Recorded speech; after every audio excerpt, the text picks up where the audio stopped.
Why is giving back and helping others so important to you? It appears in your novels, and basically your charities, what you've done has been extraordinary. Well, first of all, thank you. I don't think the charity should be described as extraordinary, and I think that that's the way I try to begin answering that question. It is, and a lot of fuss is made over people who are charitable, but that really shouldn't be the case. I think, especially any of us who are blessed to have, something good happen, and I've had it happen to me in spades, it's a responsibility. It's not an option, it's a responsibility. And, I learned that from Maury, first and foremost. Well, I'm sure I learned it from my parents along the way, but I think it was reinforced when Maury said to me one time I was with him. He said, so you got this big newspaper column that you write all the time, yeah? He said, so what do you do for your community? And I said, what do you mean? He said, what do you do for your community, your charities? I said, I write checks, which is what I did, And he said, that could say a lot, by the way. You're Jewish anyhow. There's the wealth of wisdom in it. And anybody can write a check, he said. You've been given a voice, and you need to use it for something more than aggrandizing yourself. I remember because no one uses the word aggrandize, except him. And of course, that stayed with me for a long time, and that was actually the year that I started my first charity in Detroit, which has grown to a number of them. And I really find that, his axiom of giving is living, I used to go into, I wasn't the only person who visited Maury, obviously.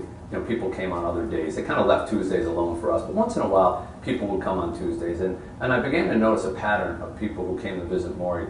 If they just had seen him on TV, or, he's a bit of a celebrity as he was dying after those 3 Nightline programs. And people would follow the same pattern who were uncomfortable with death. They would have a strategy to go in and talk to him. They'd bring pictures, and they'd, would be happy, upbeat, I'm not going to say anything sad. And then the door would open to his office, and they would go inside, and the door would close, and they'd come out an hour later in tears. But they would be crying about their divorce, their love life, their job, or whatever. And they'd say, well, I went in and I tried to cheer him up, and I started telling him stories, but after a couple minutes he started asking me about my life, and so I told him, and then he started asking me more, and I told him, and then I really opened up, and next thing I know I was crying, and I went in to comfort him, but I ended up being comforted by him. And, I saw this so many times that finally I went into him and said, I don't get it, If anyone had finally earned the right to say, let's not talk about your problems, let's talk about my problems, you're it. Why don't you do it? And I never forget this. He said, why would I do that, Mitch?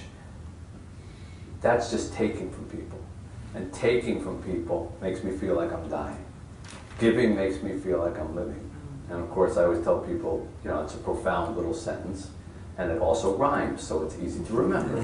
Giving makes you feel like you're living. And I have found that that is ineffably true. It is so simple that you would think, why don't you figure out? But you think of all the things that you've taken in your life that are discarded and don't even matter anymore, and they get old and you don't care about them. And then you think of all the things that you have given.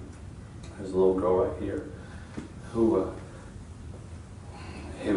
an example of that for me. And I have an orphanage in Haiti, and she's one of our kids, and she's battling something right now, and she's up here. And there's never been an opportunity for a finer moment in my life than that. Nothing I'll ever write, nothing I'll ever do will ever match up to the opportunity to help a child survive.